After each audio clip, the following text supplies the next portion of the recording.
So I'm on this incredible driving range here at Finca Courtes Inn, and we're going to show you how you can work on your timing, your tempo, your rhythm and your release with this really interesting training aid that I've got.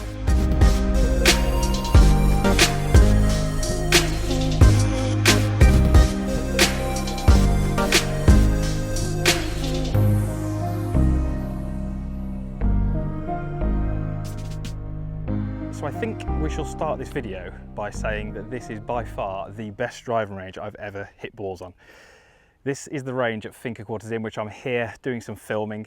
The course is phenomenal, the facilities are phenomenal, and this is just the best driving range. There is something special about hitting downhill.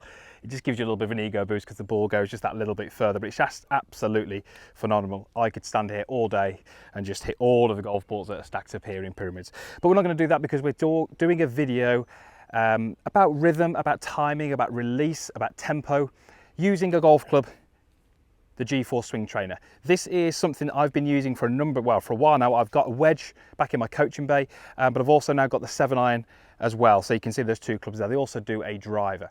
So what is this club? Well, effectively it's a 7-iron head. It's got a club shaft, it's got a grip, so it looks like any normal golf club. However, there's one difference. The club shaft is excessively bendy, so that when you swing the golf club, it obviously bends a lot. Now, initially, a lot of golfers are quite surprised at how good shots you can hit. That is a pretty normal 7-iron that's gone on the normal trajectory, it's gone the normal distance, and it's gone pretty straight as well.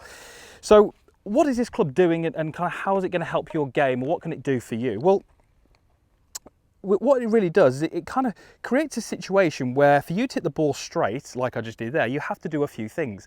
You have to have great timing, you have to have great rhythm, and you have to have a pretty good release as well. So what would happen if we gave this golf club to someone who maybe didn't have those things? Well, what would generally happen, and we see this all the time when I give this to a golfer, the first shots they hit will go way off to the right. Now that one was struck pretty well. Distance probably wasn't quite there, and it's gone way off to the right. So why is that the case? Well, it's all to do with the release and what we do during impact. I want you to think of an analogy. Imagine you've got a towel, and I'm sure you don't do this anymore, but we've all got that little towel and we could whip that towel. So we could actually do this and we can make that noise, that almost cracking noise, that cracking of the whip.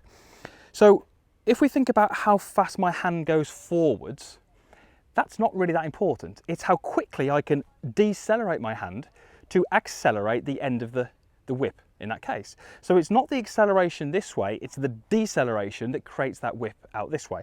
And that's very similar to this golf club here. Just watch what happens if I make a few little golf swings and try and stop my hands at around about this point here in this. So I'm going to go back and I'm going to stop my hands pretty much in the middle of my legs. Okay, and what you'll actually see is that when I stop my hands, the club head actually overtakes and releases. Now, when that club head is overtaking and releasing, what's the face doing? It's actually starting to close. So if I wanted to hit this ball left, what I would do is I could just stop my hands earlier and the ball would go left, because what I'm doing is I'm decelerating my hands, which accelerates the club head and starts to rotate the face. So initially, golfers generally can't hit this straight because they're just trying to force everything through as fast as they can. Their hands are going, the body's going, everything's going. They're not decelerating the right segments of the body in the right sequence to accelerate the club head. And that's really the first point to appreciate here, is that we have to decelerate these hands in order to accelerate the golf club. And we see this in the best golfers in the world. They decelerate as much as they accelerate, and that's really one of the keys why they hit the ball so far. We also have to have a pretty good timing and rhythm. So if I am very quick from the top, it really highlights that with this golf club because it's so flexible. So again, it's a really great way of starting to build a great rhythm to your golf swing. And the makers of this club don't say that this is a quick fix. This is not a kind of pick this club up, hit 3 shots and you're going to be fixed. They would actually encourage you to make, practice swings at home on a daily basis to get that rhythm, to get that timing. And really the pivot of your body is pretty key to that as well. So, if I have a poor pivot where it's sliding this way and sliding this way, it makes it very difficult to achieve that timing, that rhythm that we're after. So let me go ahead and hit another shot for you. And this one I'm going to try and hit pretty straight. Oop, ball's moving.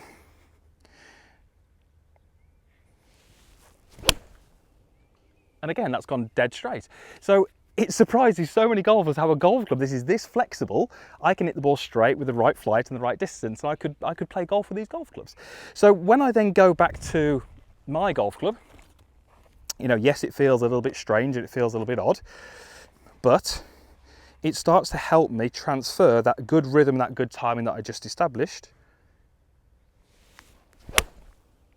into my golf swing. That's just an A time, but again, well flighted, well struck. It's gone exactly where I wanted, and my timing was very, very good. As I said, we also have the wedge. The wedge is very, very similar, but obviously you can use this for short game as well. So very, very good for hitting those short shots around the green. We always know that the best golfers have the best tempo, the best timing, the best rhythm. And obviously the same applies when they're hitting these shots around the green. So you can start to hit little shots with this. Again, I'm able to hit this ball as straight on the right flight as I am with my normal wedge. So, you know, for me, these are great products. Like I said, I've had the 7-iron for, got to be 2 years now. You know, it's in my coaching bag. I use it for a lot of golfers. The trouble is when I use it in a lesson, you know, it's actually something they need to do at home rather than just in the bay when they have a lesson every 2 to 3 weeks. It's really a case of doing the drills at home, getting a feel on how to move this club around your body better, understanding why it goes right, what you can do to stop it going right. And then once we understand those things, we can translate them into a golf swing. And this is a great way to start to improve your release without really having to think too much about it, because it's just a case of trying to hit the ball straight. When you can hit it straight, we know the release is starting to come and we're starting to get those good things happening down at impact. So that is the GForce Swing Trainer, 7-iron and the wedge and the driver. I think they're really good. I will link the information down below if you want to head over to the website and check out their products. I really think they can help your game, give you some great feedback and almost give you some awareness of maybe what you're not doing quite right in your golf swing. I have to say a huge thank you to this venue. This is Finca Cortis in here. I might stay and hit a few balls now because that is just so tempting. There's a pile of balls, there's a big open range. I might do a little bit of practice myself, but they've hosted me for a few days. Absolutely fantastic. This is ranked as one of the top 5 courses in Spain. So if you're looking to play one of the best courses, definitely visit here. The service here is just unbelievable, second to none. Thank you for watching. Really hope that's helpful to you. We'll link all the usual stuff down below. Like the comments box. And also, if you would like to be a subscriber, click that link over there. That'll allow you to do so. Thanks for watching. We'll hopefully see you back here again soon.